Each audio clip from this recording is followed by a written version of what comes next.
ও তুমি ওই জন্য ব্যাগ দিয়ে রেখেছিলে? ই বাবা, কি ছেলে বিলে এরা। রিভিশন মনে তো বিরাট লিখেছে, রিভিশন।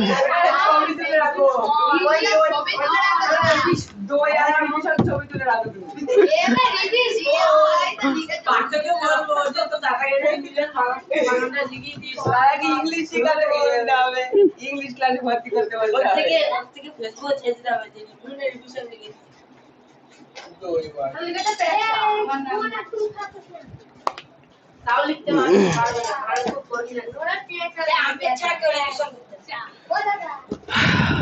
বল তাই কেন গো?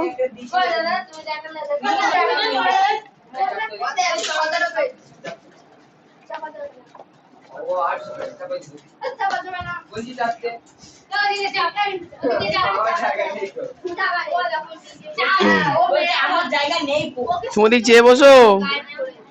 এই রিম্পি চেপে বসো।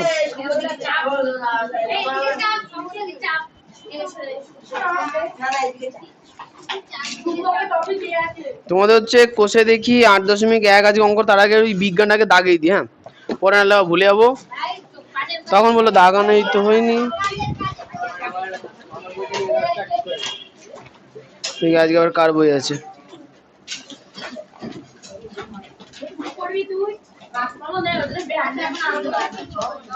অহনা, রিম্পি, সায়ন, রাখো রাখো, দীপ, শুভ্র, ঈশান আসেনি, অরজিৎ, সোহম আসেনি, রিমি, স্বর্ণদেব, বিশ্বজিৎ, হ্যাঁ দীপ, দীপঙ্কর, অয়ন, সম্প্রীতি, মিষ্টি। আজকে রিম্পির বই।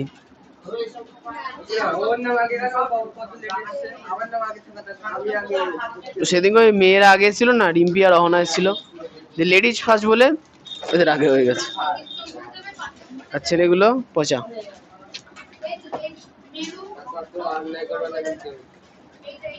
পচা কুমার। আচ্ছা আজকে কত নম্বর পরীক্ষা হলো গো? 3 নম্বর। তাহলে 3 নম্বর চুম্বক হবে তাই না? চুম্বক টপিকে খুব সহজ করে দেওয়া যাবে না, যখন সেট করেছিলাম তখন হতো, এখন আর হবে না। এ না চুম্বকের দাগানো শুরু করো। Page number 60, page number 60। 1 2 3 4 6 7। যেমন মনে একটু বলে রাখি শোনো, তোমাদের লেখা আছে না চুম্বকের মেরু কাকে বলে? চুম্বকের মেরু থেকে ছবি আঁকতে হবে, আঁকতে হবে। ছবি দেওয়া আছে দেখো, যেমন দেখো ওই যে 8 নাম্বার কোশ্চেন দেখো ছবি দেওয়া আছে না, উত্তর মেরু, দক্ষিণ মেরু, উদাসীন অঞ্চল, জ্যামিতিক দৈর্ঘ্য, চৌম্বক দৈর্ঘ্য দেওয়া আছে পুরোটা। ওই ছবিটা পুরোটাই আঁকতে হবে, 3D ছবি, ঠিক আছে? হ্যাঁ ওই ছবিটা আঁকতে মানে এই দেখো এখানে 3D দিয়েছে, ওরম আঁকতে দরকার না, তোমরা এরম আঁকবা। এই যে নেবা লম্বা করে একটা এরম ভাবে একটা চুম্বক আঁকলে, এখানে একটা বিন্দু বসালে দিয়ে দিলে, তাহলে এটা হচ্ছে উত্তর মেরু, এটা দক্ষিণ মেরু, এভাবে লিখে দেবা।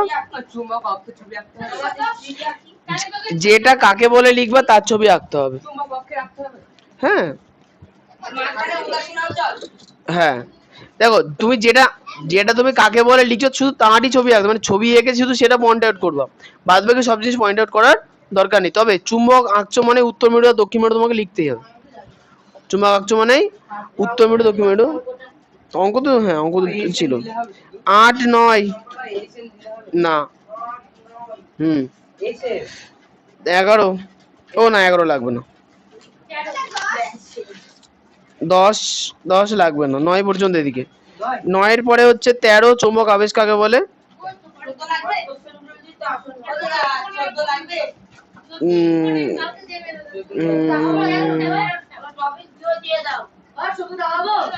না ধরো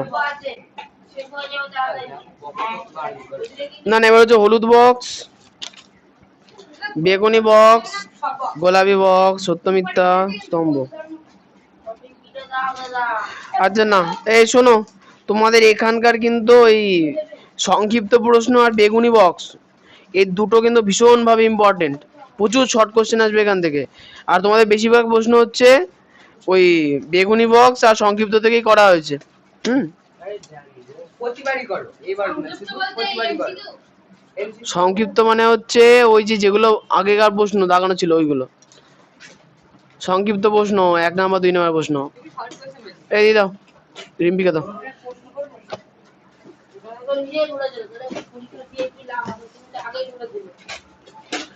আগেই তো বলে দেবো, কি হয়েছে? হ্যাঁ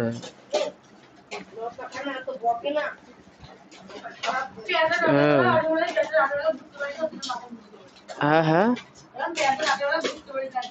ও আচ্ছা। এই শোনো, ত্রিভুজ আঁকা আগে তো বোধহয় শিখেছো নাকি? শিখছে?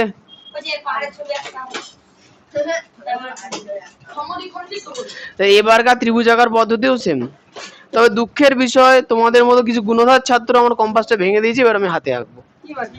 ঠিক আছে, আমি বারবার করে বলতাম যে হাত দেবো না, সবাই মিলে হাত দিতে এখানে করে রাখতেন, দিয়ে একদিন থেকে ভেঙে ওই কোণে পড়ে আছেন, তুলে দেখি আমি একটা পাইপ ধরে তুলে দেখি 2 নম্বরটা রুটে নি। কি হলো, পরে থেকে ভেঙে গেছে। বাহ, পাইপের ওর ভালোটা ভেঙে দিল। কত ভালো ছিল বলতো, কষ্ট করে সুন্দর। বানানো। সেলফিতে বানানো। আচ্ছা, এবার এদিকে চলে আসি। আমি শুধু আমার হাতে আঁকবো। কোষে দেখি 8.1। হুম, বড়রা বলেছে আমরা তো করতে পারবো। আমরা তো কে বানাবে? আমার সে জবাবের ইচ্ছা হবে বানাবো। অনেক কষ্ট করে বানিয়েছি দাদা। কোষে দেখি 8.1। দেখো এখানে বলেছে যে ত্রিভুজের 3টে বাহুর দৈর্ঘ্য দেওয়া আছে, যেখানে ত্রিভুজ আঁকা সম্ভব সেখানে ত্রিভুজ আঁকার চেষ্টা করি, যেখানে ত্রিভুজ আঁকা সম্ভব নয় সেখানে কারণ দেখাই। তারপরে যে ত্রিভুজের 3টে বাহু দ্বারা যে ত্রিভুজ আঁকা যাবে এমন কোনো ব্যাপার নেই। যেমন মনে করো আমি 3টে বাহু নিচ্ছি, খাতায় কেউ আঁকবা না। ধরো একটা বাহুর দৈর্ঘ্য 10 সেন্টিমিটার, আর একটা বাহুর দৈর্ঘ্য 12 সেন্টিমিটার, না আর একটা বাহুর দৈর্ঘ্য হচ্ছে 22 সেন্টিমিটার, এই বড় হয়ে যাচ্ছে ছোট করে, 15 সেন্টিমিটার, আর একটা বাহুর দৈর্ঘ্য হচ্ছে 3 সেন্টিমিটার। তাহলে এখন প্রশ্ন হচ্ছে যে এই 3টে বাহু দিয়ে কি ত্রিভুজ আঁকা যাবে কি না যাবে না? যাবে না। নিয়মটা কি? সব থেকে বড় বাহু যেটা আছে সেটা আগে চিহ্নিত করবো, সেটা হচ্ছে 15 সেন্টিমিটারের বাহু। দেখতে হবে যে ছোট যে বাহু দুটো আছে 10 সেমি আর 3 সেমি, এই 10 আর 3 যোগফল কত? 13। 13 তো 15 থেকে ছোট, তাহলে ত্রিভুজ আঁকা যাবে না। তা যখন বড়, সব থেকে বড় বাহুর দৈর্ঘ্যের থেকে অন্য ছোট ছোট বাহুর দৈর্ঘ্যর সমষ্টি বেশি হবে, সমান হলেও কিন্তু হবে না, বেশি হতে হবে, তাহলে ত্রিভুজ আঁকা যাবে। মানে বুঝলে না? বইয়ের দিকে তাকাও তবে বুঝতে পারবা। পেজ নাম্বার হচ্ছে 119।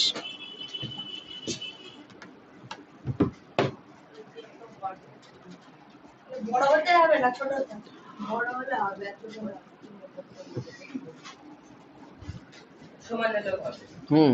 না সমান হলে হবে না। দেখো একের আয়ের কোশ্চেনে দেখো কি লেখা আছে, 4 সেমি, 5 সেমি আর 7 সেমি। তাহলে এখানে সবচেয়ে বড় বাহু কোনটা অরিজিৎ?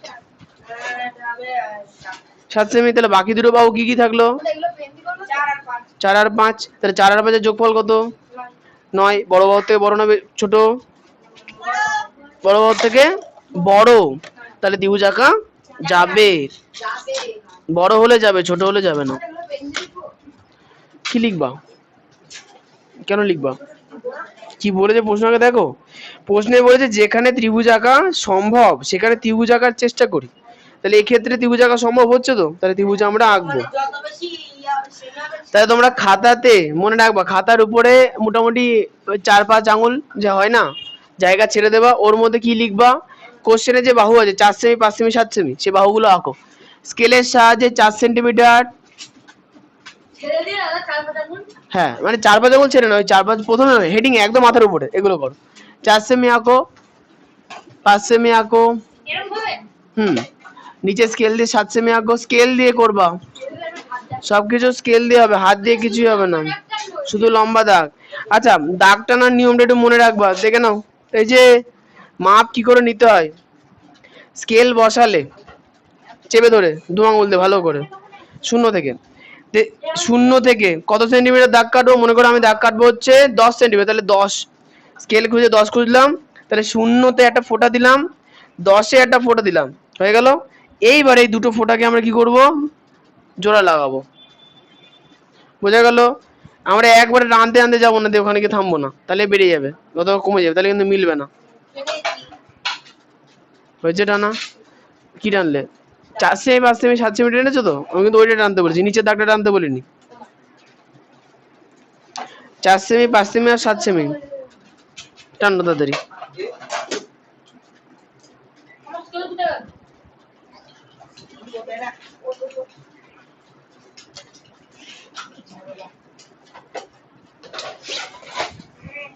দেখি সারানো যাবে না, আবার কে নতুন বানাবে।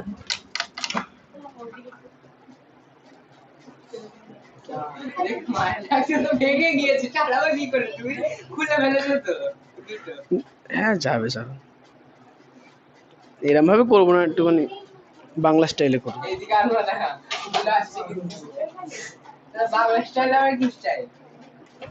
এটা বারান্দায়, আচ্ছা আমি ফেলে দেবো, থাক পড়ে থাক।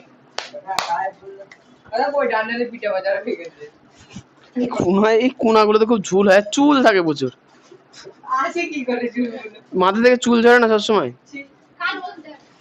সবার মেয়েদের ঝরে ছেলেদের ঝরে। আচ্ছা এরকম হয়ে গেছে, হ্যাঁ অবশ্যই। এবার শোনো, এবার কম্পাসের সাহায্যে, কম্পাস বার করো, পেন্সিল কম্পাস, হ্যাঁ আচ্ছা এই শোনো, খাতার মাঝ বসানো উপর থেকে অন্তত 15 সেমি নিচে, এই দাগের থেকে অন্তত 15 সেন্টিমিটার নিচে এই একটা দাগটা না, এটা মোটামুটি 12 থেকে 13 সেন্টিমিটার হবে, একদম খাতার মাঝ বরাবর।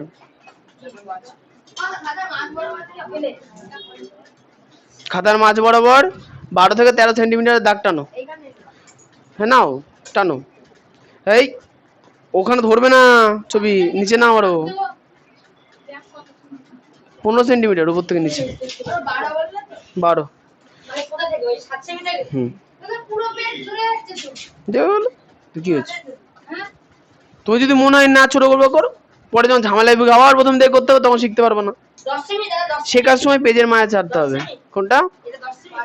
12 13 হবে।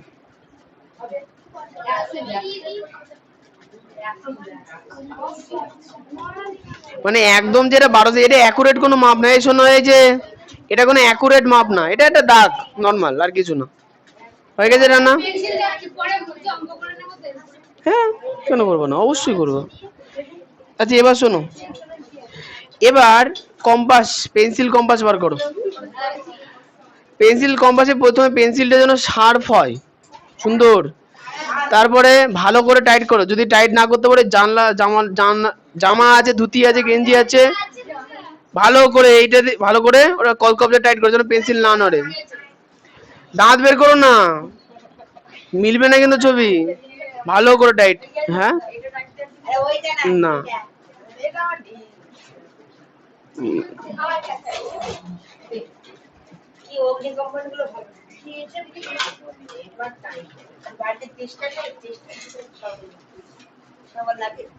সব লরি সারানোর মিস্ত্রি হবে, দেখো লরির নাট খুলেছে, লরির নাট খুলে দাঁড়িয়ে পড়ে দেখবা, নাটের মধ্যে ঢুকিয়ে দেয়, ডান্ডা দিয়ে দাঁড়িয়ে পড়ে, দিয়ে লাভ মারে ওর উপরে, লাভ হয় লরির নাট খুলে।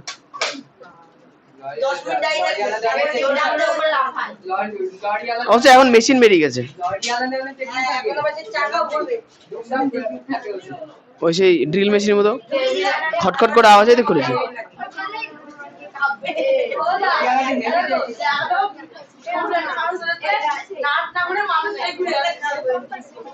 তাহলে এটুকুন হয়ে গেছে না? এবার সবার প্রথমে দেখো আমাদের বাহু তিনটের মাপ কত কত আছে, 4 সেমি 5 সেমি 7 সেমি, ত্রিভুজ আঁকা যাবে। তাহলে আমরা সবার প্রথমে সবচেয়ে বড় বাহুটাকে নিচে নেব, সব থেকে বড় বাহুটাকে নিচে, তার মানে কি কম্পাসের সাহায্যে এখানে কাঁটা বসাও, এখানে পেন্সিল দিয়ে মাপ নাও, 7 সেমিটার মাপ নাও, কম্পাস নিয়ে এখানে দুটো বসো, এখানে কাঁটা ওখানে পেন্সিল, মাপ নিয়েছো? হুম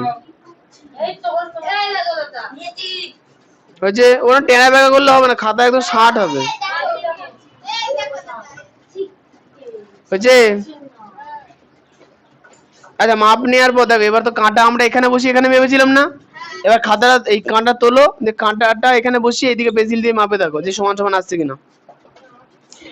আর যারা টেনা বেঁকা খাতা নিয়ে করছো তাদের কিন্তু ছবি মিলবে না। এসে তাহলে এখন এই বিন্দুতে বসো, এখানে আমি এ লিখে রাখলাম, এই বিন্দুতে বসিয়ে এইদিকে কাটো। হুম, মানে এইটা রেখে মিলিয়ে দিতে দেখবো দাদা। ছাগল আমি এখানে পরে পরে দেবো, জায়গা আছে আমার এটা। তো ওখানে করো। ওখানে 7 সেমি আঁকাবো। এই খাতা বাঁচানো পাবলিক গুলো না আমার একদম পছন্দ হয় না। শেখার সময় খাতা বাঁচানো দরকার নেই তো, তুমি স্কেল দিয়ে দাগ টানছো কেন? কি তো ডাক্তার? দাগ তো তোমার আগে পিছে টানা আছে, মাপ নাও দিয়ে এখানে কাটো। 7 সেমি মাপ, 5 সেমি মেপে।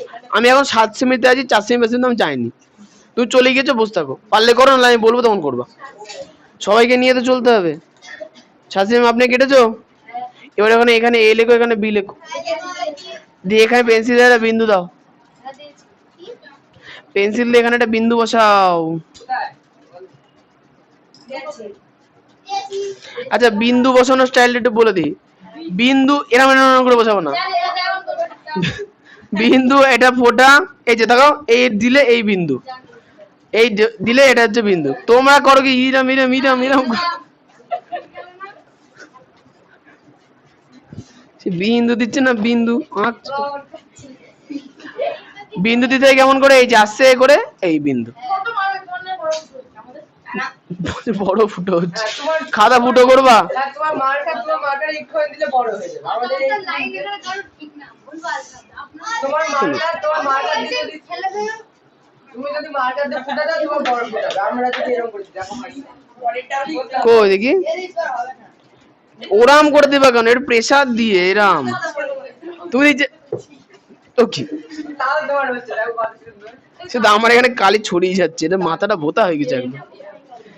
দিনে 5-6 ঘন্টা আমি মার্কারে লিখলে মাথা থাকে আর কি কষ্ট এর মাথা, মার্কারের মাঝে এরকম মাথা ভোতা হয়ে গেছে।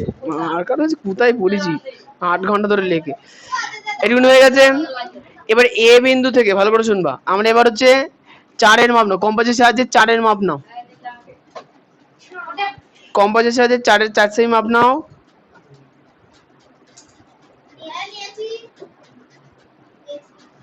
দাঁড়াও দাঁড়াও, বাকিটা নিক। নেওয়ার পর এ বিন্দুতে বসিয়ে হাওয়ায় হাওয়ায় বড় করে কাটবা, মনে মনে কাটবো। হাওয়ায় হাওয়ায় বড় করে কাটবা, আমি কিন্তু আবারও বলেছি বড় করে। তো দেখিয়ে দিলাম তো বুঝতে পারে কি, এই দিয়েছি তো, তা আমি কোন দিক কেটেছি? হ্যাঁ কাটো কাটো বড় করে, হ্যাঁ অসুবিধা, ঠেকে গেলে প্রবলেম নেই। কাটা হয়ে গেছে। এরপরে এরপরে হচ্ছে 5 সেন্টিমিটারের মাপ নাও। ভালো তো, কার কার ছবি মিলবে না একটু বলি, যারা যারা কোলে নিয়ে করছো, আর যাদের বোর্ড গুলো একটু চাপ দিলে নিচে দেবে যায়, তাদের ছবি কিন্তু মিলবে না। না না এই ছবিটা মিলবে, এর পরবর্তীতে যা করাবো একটাও মিলবে না। করো। এবার বি বিন্দুতে নিয়ে এই যে রেখা পেয়েছিলাম এটাকে কেটে দাও, কম্পাস দিয়ে করলে তাও যাও হয়। আমি ছোট করে কেটেছি না, তো ছোট করে কাটবা। আমাদের বিন্দু দরকার, বড় কাটলেও কি ছোট কাটলেও কি। কাটা হয়ে গেছে। এবার হচ্ছে হ্যাঁ বিন্দু বসাও, স্কেলের সাহায্যে সুন্দর করে জুড়ে দাও। 12 সেমিটার কাজ কি আমি বুঝতে পারলাম। 12 সেমিটার কাজ কিছু নেই, নিচে একটা বাহু নিতে হয়, একটা দাগ নিতে হয়, সেই দাগটা আমরা 12 সেমি নিয়েছি। এবং উপরে আর কিছু লিখবা? সে দেখছি লিখবো কি লিখবো না, সমাধান লিখতে হবে দাদা। হবে। আচ্ছা এই অঙ্কটার সমাধান অবশ্য লিখতে হবে না। আচ্ছা তাহলে হয়েছে। এবার হচ্ছে বাহুর মাপ, এটা 7 সেন্টিমিটার, এটা 4 সেন্টিমিটার, এটা 5 সেন্টিমিটার হয়ে গেল। ওই ভুল হয়েছে, রাইট দেবে। সব ভুল। এ মা, এটা কি অঙ্ক নাকি এটা? তাই কোশ্চেন নাম্বার দিওনি তো, রাইট দেবো কি করে? কেন? ওই যে একের এক।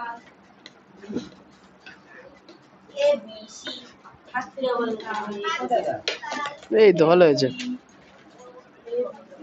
কেলো এই লেখা হয়েছে যা, সব সায়নের দোষ।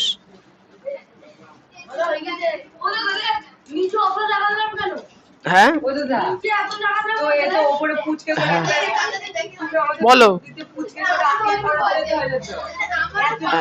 ও তোর জায়গা ওখানে এমনি দিইনি, বাড়ি গিয়ে যখন নিজে প্র্যাকটিস করবে না ওর উপরে করে নিবা, ওই জন্য দিল।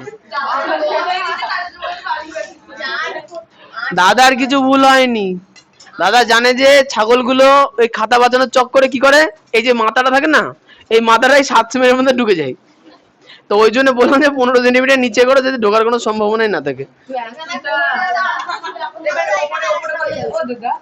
বাড়ি কি করবা? না দেখো, মিলছে কি মিলছে না সেটা আমাকে আগেই ক্যালকুলেশন করে দেখে নিতে হবে। পেন দিয়ে লিখেছে বা লাইট নেবে, নাম মিললে আঁকবো না, আমি তো বলেই দিস, যেগুলো মিলবে না সেগুলো আঁকবো না। না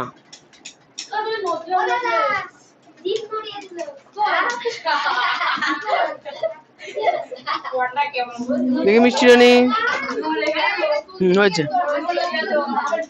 এটা 4 সেন্টিমিটার, মাপো তো একবার, মাপো মাপো মাপো 4 সেন্টিমিটার, দেখো ছোট লাগছে একটু। আরে ওটা দিয়ে না, স্কেল দিয়ে।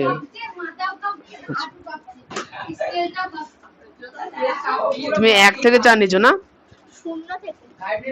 0 থেকে নিতে হবে। মুছে ফেললাম।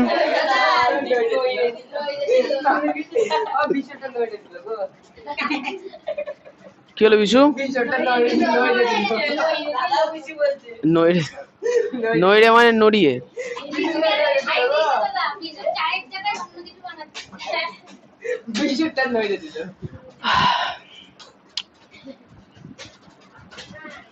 ও না, আবার কবে হবে এটা? এটা করছো কেন? বাড়ি চলে যাও, যাও যাও যাও বাড়ি যাও, যাও ছুটি বললো তো, যাও। হ্যাঁ করে আনতে হবে, তোমার বাড়ি কাজ, যাও যাও যাও বাড়ি যাও, করে আনতে হবে, যাও চলে যাও, ছুটি তোমার। বেশি পাকা তো, দেখি কোনটা হবে তো, রাইট মাইট হবে না তাদের ধরো। আচ্ছা এবার শোনো, 1 এর 2 এর অঙ্কটা দেখো, এই তোমাদের আঁকা হয়েছে? 1 এর 2 এ বলেছে দেখো 9 সেমি 4 সেমি 4 সেমি, বলো দীপ বলো। তুমি না, ওই দ্বীপ। এই 2 এর অঙ্কটা 9 সেমি 4 সেমি 4 সেমি, সবচেয়ে বড় বাহু কত? ছোট বাহুগুলো কি কি যোগ করলে কত? তাহলে 9 সেমিতে বড় না ছোট? তাহলে ত্রিভুজ অঙ্কন করা যাবে না, ঠিক আছে, ধন্যবাদ। আচ্ছা এটা লিখে নাও, 1 এর 2 এর উত্তরটা লিখে, তোমাদের এগুলো 1 মার্কে আসতে পারে।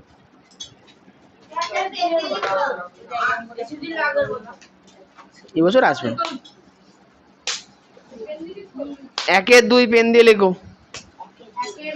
লেখো যে 9 সেমি, না লেখো যে প্রদত্ত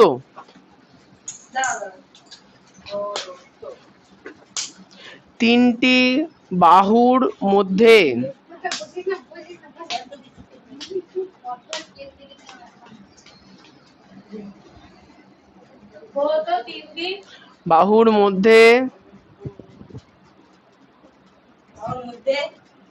বৃহত্তম বাহুর দৈর্ঘ্য হলো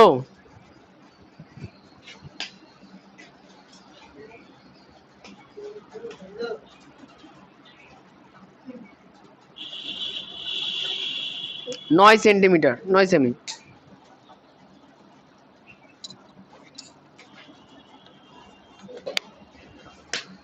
হয়েছে 9 সেমি। আচ্ছা, এবং ছোট বাহু দুটির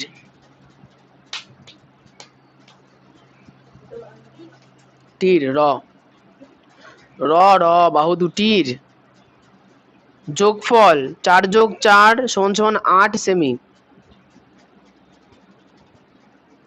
ছোট বাহু দুটির যোগফল 4 যোগ 4 সমান 8 সেমি। এখানে 4 যোগ 4 কে ব্র্যাকেটে রাখবো। হয়েছে? হ্যাঁ, কমা দাও। যা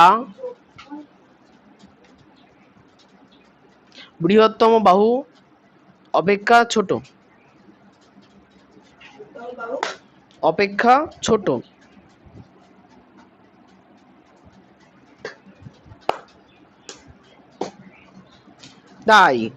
তাই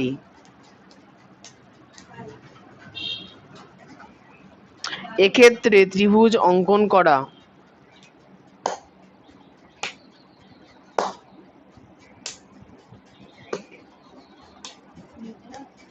সম্ভব নয়।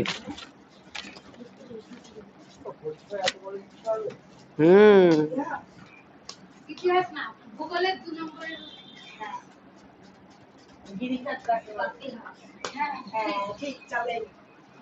হয়েছে? গিরিখাত তো অনেক ধরনের হয়। এই ক্ষেত্রে ত্রিভুজ অঙ্কন করা যাবে না?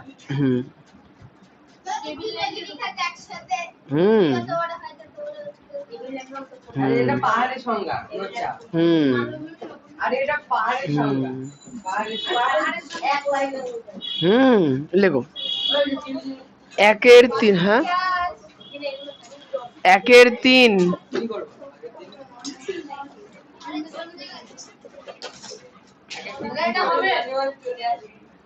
1 এর 3 এর প্রশ্ন বলেছে 6 সেমি, 8 সেমি, 10 সেমি। তাহলে এখন এখানে বৃহত্তম বাহু কত আর ক্ষুদ্র দুটো বাহুর যোগফল 14। তাহলে আঁকা যাবে। তাহলে বাড়ি থেকে একে আনতে পারবা? ঠিক আছে। 2 নম্বর প্রশ্ন, 2 নম্বর প্রশ্ন, এবিসি একটি ত্রিভুজ আঁকি যার এবি সমান 5.5 সেমি, বিসি সমান 5 সেমি, সিএ সমান 6 সেমি। তাহলে এখন তোমাদের কাজ কি হবে, ওই খাতার উপরে আগে ওই 5 সেমি 5 সেমি মানে 5.5 সেমি, বিসি 5 সেমি আর সিএ 6 সেমি টেনে নেবা, দিয়ে বৃহত্তম বাহুটা নিচে নিয়ে বরাবর ছবিটা এঁকে দেবা, করে ফেলবো। আচ্ছা, এবার বলছে 3 এরটা স্কেল দিয়ে 5.5 খেয়েছে রে। এ পারবা তো 5.5? দেখো আবার মানে 5 বসালাম, তারপর একটা ছোট পা, মানে 5 আর 6 এর মাঝখানে যে মিডল দাগটা আছে ওইটা। 3 এর প্রশ্নটা, একটি সমবাহু ত্রিভুজ আঁকি যার প্রতি বাহুর দৈর্ঘ্য 4.5 সেমি, চাঁদার সাহায্যে এই ত্রিভুজের প্রতিটি কোণের মাপ লিখি। বলতো মাপ কত হবে কোণের মাপ? 60 ডিগ্রি। আচ্ছা, তাহলে এইখানে যে অঙ্কটা দিয়েছে 3 এরটা বলছে এটা সমবাহু ত্রিভুজ আঁকি যার প্রতিটি বাহু দৈর্ঘ্য 4.5 সেমি। তার মানে কি করতে হবে, খাতার উপরে আগে 4.5 সেমি এঁকে নিতে হবে। আঁকো, এটা করবা 3 এর অঙ্কটা এখনই করবো। খাতার উপরে 4.5 সেমি আঁকো স্কেল দিয়ে। আর তোমাদের যে ভুলটা হয়, স্কেলের কিন্তু 0 থেকে স্টার্ট করবা, 0 থেকে শুরু করবা।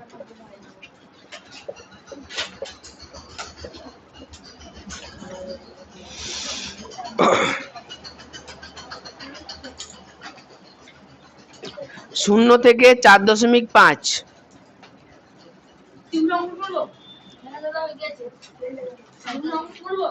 করো।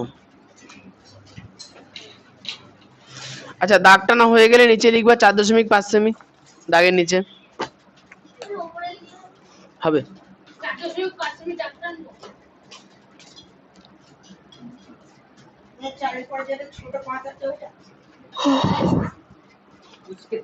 ছোট 5 কো দেখো, এটা ও তোমার স্কেলে লেখা আছে 1 2 কি করে? ও, তাহলে ওই তো ছোট 5। আচ্ছা, কোন কোম্পানি স্কেল? এটা আলাদা নাম বলো, নাম। না আমাদের ড্রোন ওই এডলি না ডোমস ওটা।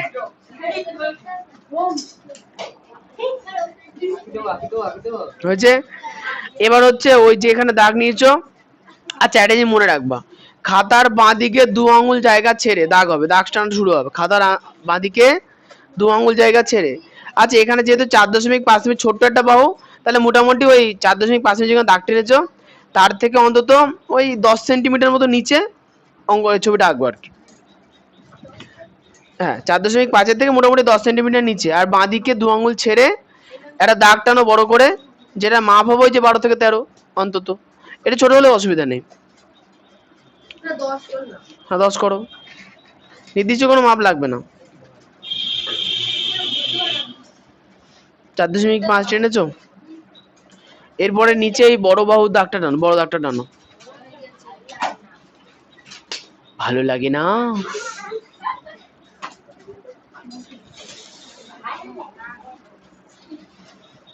কি ভালো লাগে? স্কুলে ম্যাডামটা বলেন এরকম করে? কে ম্যাডাম ভালো বলে? বলো না। হ্যাঁ দাদার মতো করে বলে একটা ম্যাম বলে দাঁড়াও থাকে 2-1 পিস এরকম।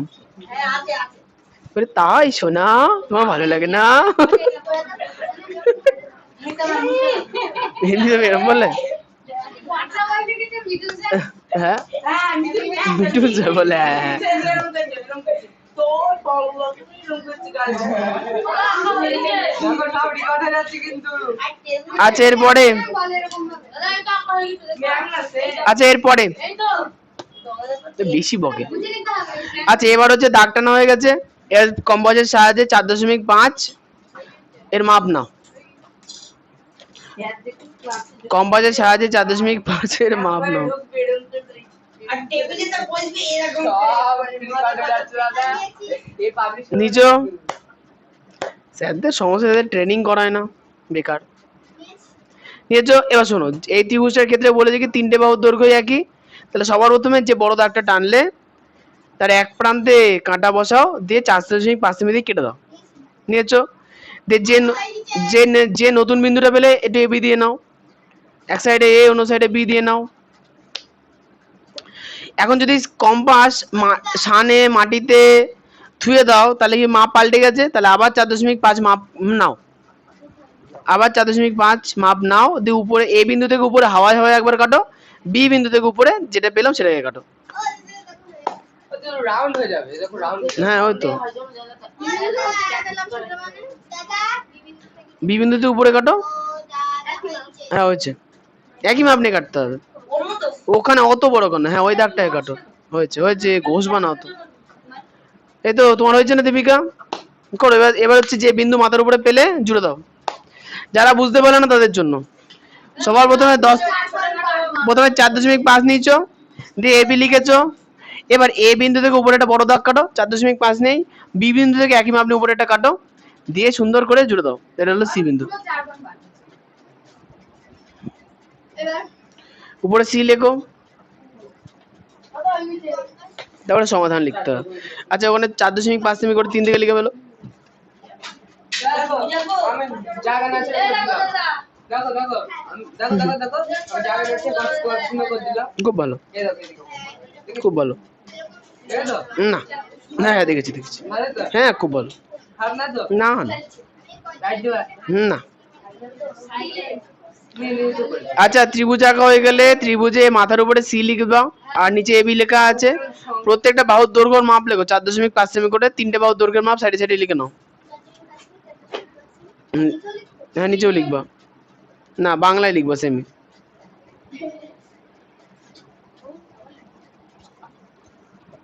মানে মাপ নিয়ে দেখো পছন্দ করে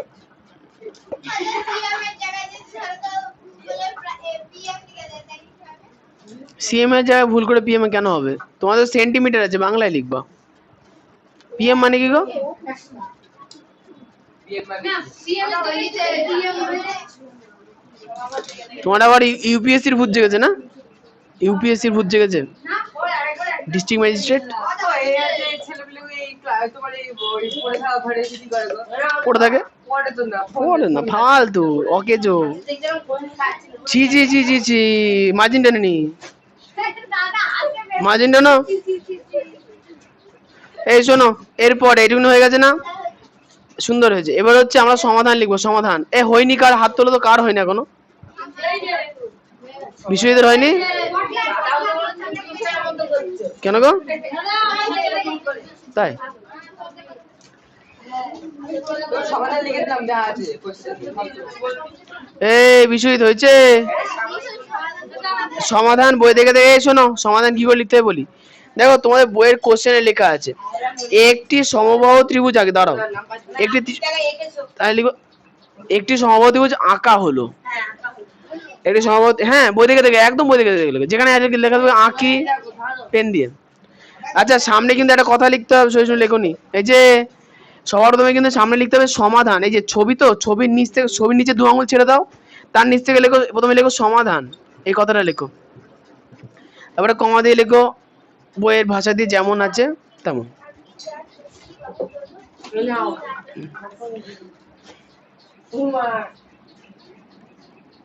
যা এখানে লুল লিখেছো কেন? লুল কোথায়? কম্পাস বলে তো কিছু হয় না, পেন্সিল কম্পাস। লুল কোথায় আছে এখানে? বই দেখে দেখে সমাধান লেখো। কোনটা? না না, এবার বলছে কি চাঁদার সাহায্যে এই ত্রিভুজের প্রতিটি কোণের মাপ লিখি, তাহলে লেখো চাঁদার সাহায্যে এই ত্রিভুজের প্রতিটি কোণ মেপে পেলাম।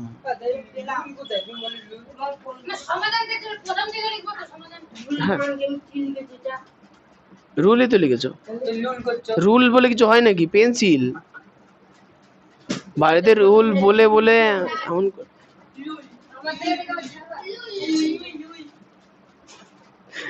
এরা শুরু করে দেওয়া লুল লুল। কে যেন লিখেছিল মেলায় ছোলার জায়গায়। হ্যাঁ আচ্ছা, এবার হচ্ছে চাঁদা বার করো, কোন মাপ বা চাঁদা বার করো। আচ্ছা এই শোনো শোনো, আমি সমাধানটা একবার প্রথম থেকে বলছি, বই দেখে দেখে মিলিয়ে নেবো। একটি সমবাহু ত্রিভুজ আঁকি, তাহলে আঁকার জায়গায় আমরা কি লিখবো? আঁকা হলো। একটি সমবাহু ত্রিভুজ আঁকা হলো যার প্রতিটি বাহুর দৈর্ঘ্য 4.5 সেমি। এবার দাঁড়িয়ে দিয়ে দিলে, এইটুকুনি আঁকা, এইটুকুনি লেখা হয়নি, যা সে লিখে নাও। এরপর লিখবো কি চাঁদার সাহায্যে এই ত্রিভুজের প্রতিটি কোণের মাপ, প্রতিটি কোণের মাপ পাওয়া গেল। চাঁদার সাহায্যে প্রতিটি, এই ত্রিভুজের প্রতিটি কোণের মাপ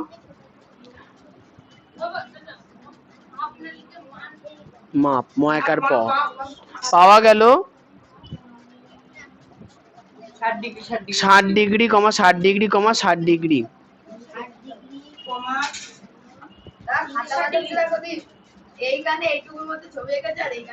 ও করুক, ও পারবে সব। প্রথম পরীক্ষায় কত পেয়েছিলে গো? 16, 15 পেয়েছিলে না?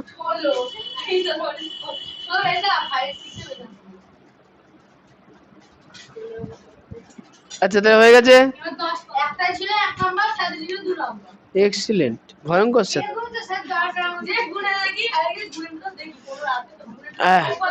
হ্যাঁ ঠিক। 4 number question, 4 number question, university এরকম পড়া হয় না তো। ইউনিভার্সিটি পড়া বলতে ইউনিভার্সিটির প্রফেসর যা পড়াবে, মানে ধরো আমার কোচিং, ধরো আমার ইউনিভার্সিটি, আমি টিচার, ঠিক আছে? ইউনিভার্সিটির উপরে কেউ থাকে না, ইউনিভার্সিটি টপ লেভেলে আছে, ওর উপরে কেউ নেই। সুতরাং ধরো আমি তোমাদের বাংলা পড়ালাম, এই বাংলা কেন, আমি তোমাদের এই ত্রিভুজ করেছি, মনে করো টোটাল সিলেবাসে 1000 রকম জিনিস আছে, সিলেবাস আমি বানাই। তোমাদের কি পড়াবো তার সিলেবাস আমি বানাবো।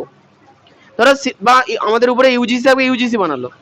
এখন ইউজিসি বললো যে তোমাকে 10টা জিনিস পড়াতে হবে, আমি আমার যা ভালো লাগলো 2-4টে টপিক পড়িয়ে বললাম, শেষ সিলেবাস, যাও কালকে পরীক্ষা। এবার কোশ্চেন কোথা থেকে? যেটা পড়ানো হয়েছে সেইটাই কোশ্চেন। মানে ধরো তোমাদের পরীক্ষাতে, ধরো পরীক্ষার আগে 5টা কোশ্চেন আমি পড়েছি 5 মাসে, 5টার মধ্যেই পরীক্ষায় কোশ্চেন আসবে, বাইরে কিচ্ছু আসবে না। এইটা হচ্ছে ইউনিভার্সিটির পড়ার সুবিধা, মানে যেটা পড়াবে সেটাই তোমার পরীক্ষায় আসবে। এখানে বলো তো ঘাবলা কোথায়? ভাবলো হচ্ছে দেখা গেলো 10টা টপিক পড়ার কথা ছিল, তোমাকে পড়ালো 2টো, তুমি পরীক্ষায় ফুলে ফুল পেলে, কিন্তু এর পরের লেভেলে যে যেতে যাবে পিএইচডি তে তুমি পারবা না, কারণ তুমি তো পড়েছো 2টো টপিক আর 8টা তো পড়োনি। তখন তো মাস্টাররা বলবে না আমি তো পড়েছি, তুমি তো সেটা বলতে পারবে না। নাম্বার নিয়ে এ আবার কেটে কুটে, হ্যাঁ হয়েছে। কি আছে?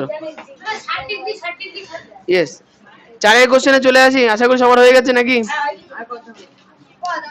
করাবো না, কোশ্চেনটা পড়ি আগে। বলেছে কি পিকিউ আর একটা ত্রিভুজ আঁকবো, যার পিকিউ 6, কিউআর 5, পিআর 6। চাঁদার সাহায্যে এই ত্রিভুজের প্রতিটি কোণ মাপি ও কোণগুলির সম্পর্ক বার করি। এই ভালো করে শোনো, সম্পর্ক কি? 4 নাম্বার কোশ্চেনে যেটা দিয়েছে, আগে খাতার উপরে পিকিউ 6 সেমি এঁকে নেবা, কিউআর 5 সেমি এঁকে নেবা, পিআর 6 সেমি এঁকে নেবা, একদম এইগুলোর মতো সেম অঙ্ক, ঠিক আছে? দিয়ে ত্রিভুজটা এঁকে ফেলবা, তারপরে বাহুর নামগুলো পি কিউ আর সব লিখে দেবা। তারপর বলছে কি চাঁদার সাহায্যে এই ত্রিভুজের প্রতিটি কোণ মাপি। তারপরে শোনো, চাঁদার সাহায্যে প্রত্যেকটা কোণ মাপবা, দিয়ে এরম ভাবে ভেতরে ভেতরে কোণগুলো লিখবা, এটা 40 ডিগ্রি, এটা 40 ডিগ্রি, তাহলে এটা 100 ডিগ্রি, ঠিক আছে? এভাবে লিখবা। তারপরে বলেছে কি কোন গুলির মধ্যে, ওটা যাচ্ছে ডেমো দেখালাম, ঠিক আছে? তাহলে কি বললাম, 4 কোশ্চেনটা যেমন আছে তেমন তেমন করবা, ত্রিভুজ তো আঁকতেই পারবা, তারপরে প্রত্যেকটা কোণের মাপ চাঁদার সাহায্যে মাপবা, দিয়ে এমন করে লিখবা, তারপর সমাধান লিখে আনবা। সম্পর্ক তুমি দেখবা যে এর যেহেতু দুটি বাহুর দৈর্ঘ্য সমান, ছেড়ে দেবো, যেহেতু এর দুটি বাহুর দৈর্ঘ্য সমান সেহেতু দুটো কোণের পরিমাণ সমান, মানে ত্রিভুজটা হবে সমদ্বিবাহু ত্রিভুজ। বোঝা গেল? তাহলে এই হচ্ছে তোমাদের আগামী দিনের বাড়ির কাজ, যে যে করে আনবা খুব ভালো, না আনলে আমি হুটোপাটা করে করে দেবো, তাদের একটু নিতে হবে। এই চ্যাপ্টারটা অনেকটা বড়, 4টে টপিক আছে। আর বাড়িতে যখন সময় বেঁচে যাচ্ছে অঙ্কের জন্য, আমি আবারও বলছি অন্যান্য অঙ্ক কিন্তু প্র্যাকটিস করতে থাকো, রিভিশন কিন্তু খুব তাড়াতাড়ি হবে মনে থাকার জন্য। মানে একদিন সব অঙ্ক করে একদিনে হয়তো 2টো চ্যাপ্টারও রিভিশন হচ্ছে, এমন হতে পারে, এর জন্য মনে থাকে বাড়িতে প্র্যাকটিস করতে থাকো অনেক জিনিস অঙ্ক। যা বাড়ি যাও, এই বাড়ি গেছে আমি তো লিখে দিই, আবার পরে বলবো লিখে তো দাওনি, আমার তো মনে নাই। এখানে সব অঙ্ক করে। আচ্ছা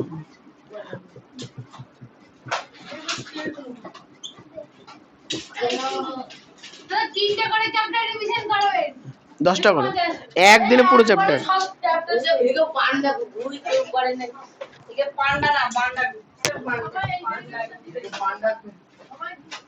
সবাই ভাইরাল ভাইরাল আমি বলছি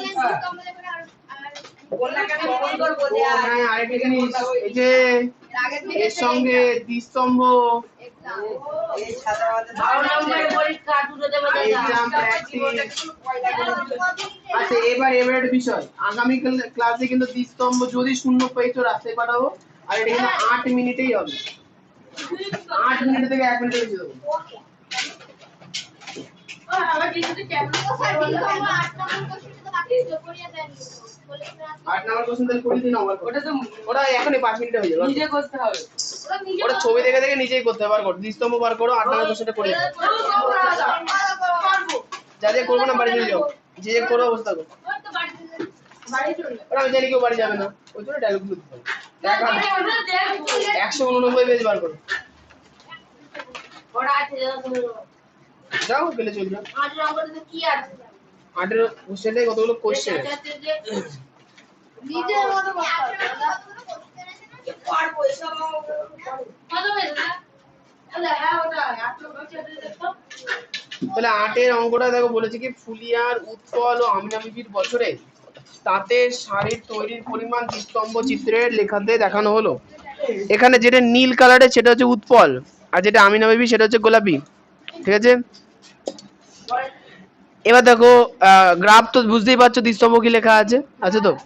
এবার দেখো 8 এর 1 এর প্রশ্নটা, কোন বছরে উৎপল সবচেয়ে বেশি তাঁতের শাড়ি বুনেছে ও কতগুলি শাড়ি বুনেছে? তাহলে বলো তো কোন বছরে উৎপল সব থেকে বেশি শাড়ি বুনেছে? 2008-এ সব থেকে বেশি শাড়ি বুনেছে। বলছে কি ও কতগুলো শাড়ি বুনেছে? 28টা 28টা শাড়ি বুনেছে। মাত্র। তারপরে কি বলেছে, তাহলে খাতায় লিখে নাও, খাতা বার করে লেখো। তোমরা হচ্ছে এক কথায় উত্তর লিখবা। কি লিখবা, যে উৎপল সবচেয়ে বেশি তাঁত বুনেছে 2008 সালে। এটা এক কথায় কোথায় হলো? পুরো কথাই তো লিখছি। ওটা মনোবল বাড়ানোর জন্য বলতে হয়। তাহলে প্রথম 8-এর 1-এর উত্তর লিখে নাও যে 2008 সালে উৎপল সবচেয়ে বেশি তাঁতের শাড়ি বুনেছে। আচ্ছা কতগুলো শাড়ি বুনেছে? 28টা।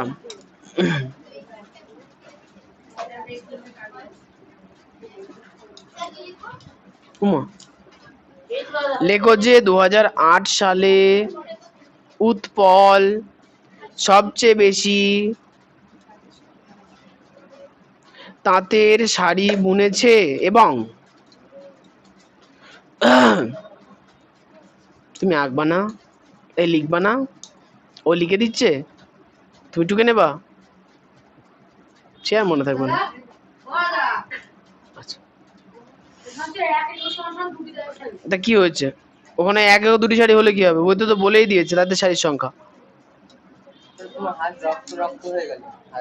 কেন গো? লাল চেলা ওখানে চামড়া উঠে গেছে না, পুরো উপরে চামড়াটা খসে পড়ে গেছে। না না ফোড়া তো এমনি ছেড়ে যাবে, বাড়াবাড়ি হলে ডাক্তার দেখাতে। এগুলো ফ্রো না, মুখের গুলো ব্রণ হয়েছে, আবহাওয়া চেঞ্জ হচ্ছে না এই কারণে। আচ্ছা এরপরে আচ্ছা এবার বলো তো কতগুলো শাড়ি বুনেছে? তা লিখে নাও। সে 28টি শাড়ি বুনেছে। না, একেরই অনেকগুলো প্রশ্ন আছে তো। হয়ে গেছে। এরপরে লিখেছে যে আবার কোন বছর উৎপল সবচেয়ে কম শাড়ি বুনেছে? 2010 সালে। নীল নীল তোমাদের নীল, উৎপল নীল কালারের। তাহলে 2010 সালে উৎপল সব থেকে কম শাড়ি বুনেছে। 2010 সালে উৎপল সবচেয়ে কম শাড়ি বুনেছে। তারপর লেখা আছে যে সে কত শাড়ি বুনেছে। তাই ওই যে 2010 সালে দেখো 16 আর 12-র মাঝখানে আছে না, 16 আর 12-র মাঝখানে কি পড়ে? 14। তাহলে লিখে নাও 14টি শাড়ি বুনেছে। না না একদম মাঝখানে, 14। তাহলে লিখে নাও 2010 সালে উৎপল 14টি শাড়ি বুনেছে।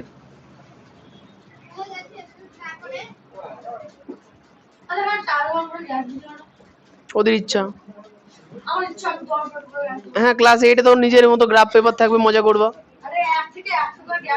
কেউ গ্রাফ করে এরাম চেপটে চেপটে পাতলা পাতলা নেই, কেউ বলে ইরাম এরাম করে গ্রাফ বানায় সাপের মতো করে, তার ব্যাপার, যার যেটা ইচ্ছা হবে সে সেটা করবে। এই যে গ্রাফ। আচ্ছা হয়ে গেছে, 1-এর কোশ্চেনটা সবার হয়ে গেছে না? 2-এরটা কোন বছরে আমিনা বিবি, আচ্ছা আমিনা বিবি গোলাপি না নীল? তাহলে কোন বছরে আমিনা বিবি সবচেয়ে বেশি তারিখ? লেখো 2011 সালে আমিনা বিবি সবচেয়ে বেশি তাঁতের শাড়ি বুনেছে। তোমরা হয়েছিলে না, ওই জন্যই তো তোমাদের হওয়ার খুশিতে তোমাদের।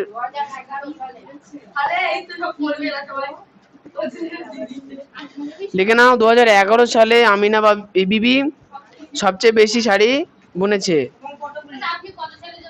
আমার ওই যে 1970। দাদা জন্মেছে 2000 সালে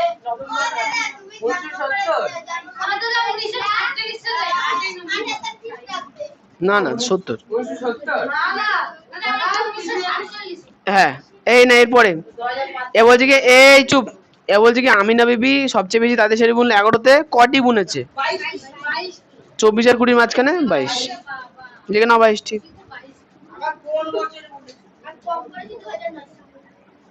2009 সালে আমিনা বিবি গোলাপি, আমিনা বিবিটা গোলাপি তো 2009 সালে। কতগুলো করেছিল? 24টা। 24 কোথায়? 22টা। তুই তোমার মতো মান নিয়ে করবা, গ্রাফে নাম্বার।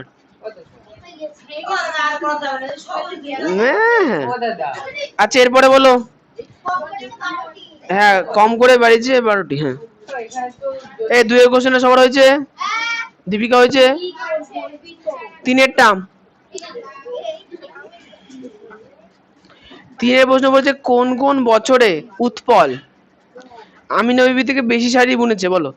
উৎপল কোন কোন বছরে আমিনার থেকে বেশি বুনেছে? 2008 আর 2009 তাহলে কিনা 2008 আর 2009 সালে উৎপল আমিনা বিবি থেকে বেশি শাড়ি বুনেছে। 80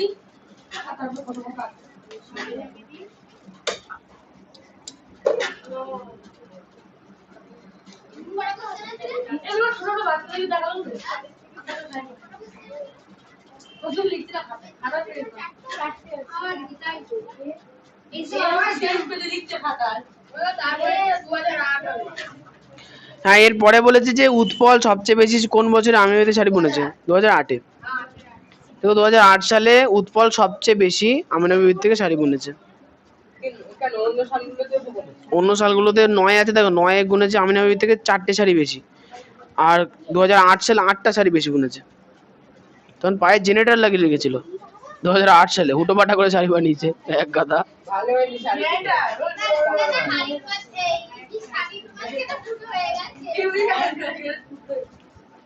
হতেই পারে। হ্যাঁ, ছেঁড়া শাড়ি ডিজাইন হবে না বলে লোকে যা মারবে না ধরে। ছেঁড়া। আচ্ছা, এবার হচ্ছে 4 আইভি। 2000 কত সাল বললে? হ্যাঁ, 2000 কত সাল বললে? কোনটা? 2000 উৎপল সবচেয়ে 8 আর 9। 2008 এই বাচ্চাটার হয়নি।